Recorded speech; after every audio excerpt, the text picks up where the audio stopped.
i7 ગુજરાતનો અવાજ। નમસ્કાર દર્શક મિત્રો, i7 ન્યૂઝ ગુજરાતીની સાથે હું છું આપની સાથે પાયલ બામભણિયા। તો જોઈએ આજના મહત્વના સમાચાર। ઝાલોદ તાલુકાના તેતરિયા પ્રાથમિક શાળાની બાલિકાઓ જિલ્લા કક્ષાની ખો-ખો સ્પર્ધામાં પ્રથમ સ્થાન મેળવી રાજ્ય સ્તરે અમરેલી ખાતે દાહોદ જિલ્લાનું નેતૃત્વ કરશે।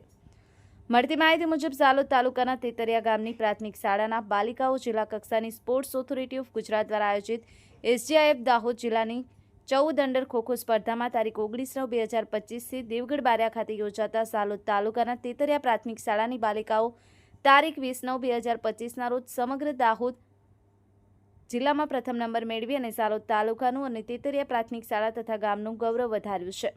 તેતરિયા પ્રાથમિક શાળાની ટીમ ફાઇનલ રમત લીમખેડા તાલુકાની ટીમ સાથે ટકરાતા લીમખેડા ટીમને હરાવી અને પ્રથમ સ્થાન મેળવ્યું હતું અને તેમાં શાળાના આચાર્ય શ્રી જીથાભાઈ વહોનિયાના માર્ગદર્શન હેઠળ કોચ શ્રી નિસરતા પ્રિતેશભાઈ આ શિક્ષક દ્વારા કૌશલ્ય અંગેનું માર્ગદર્શન આપી દરેક રમતગમત ક્ષેત્રે આગળ વધી રહ્યા છે।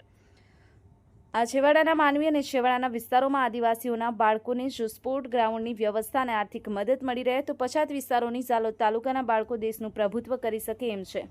આ શાળામાં ખો-ખો, કબડ્ડી, દોડ, સાંસ્કૃતિક જેવી સ્પર્ધામાં તાલુકા જિલ્લાનું નેતૃત્વ કરે છે અને આ શાળાના આચાર્ય શ્રી જીથાભાઈ વહોનિયા અને કોચ શ્રી નિસરતા પ્રિતેશભાઈ અને તાલુકા પ્રાથમિક શિક્ષણ અધિકારી શ્રી રોશનીબેન બિલવાડનું માર્ગદર્શન પૂરતું મળી રહ્યું છે અને રમતગમત ક્ષેત્રે બાળકોના આગળ ભાગ લેવા તનતોડ મહેનત કરતા જોવા મળ્યા હતા। આમ જિલ્લા કક્ષાની ખો-ખો સ્પર્ધામાં લીમખેડા તાલુકાની ખો-ખોની ટીમને હરાવી અને પ્રથમ સ્થાન પ્રાપ્ત કરી અને હવે રાજ્ય કક્ષાએ દાહોદ જિલ્લાનું નેતૃત્વ કરવા માટે અમરેલી ખાતે ભાગ લેશે। તમામ બાલિકાઓને શાળા પરિવાર તથા તેતરિયા ગામના લોકો સૌ રમતવીરોને આગળ દેશનું પ્રભુત્વ સંભાળે તેવા આશીર્વાદ આપ્યા હતા। બ્યુરો ચીફ કાળુભાઈ ડામોર સાથે cameraman sensing Bariya, i7 news Gujarati, Jhalod.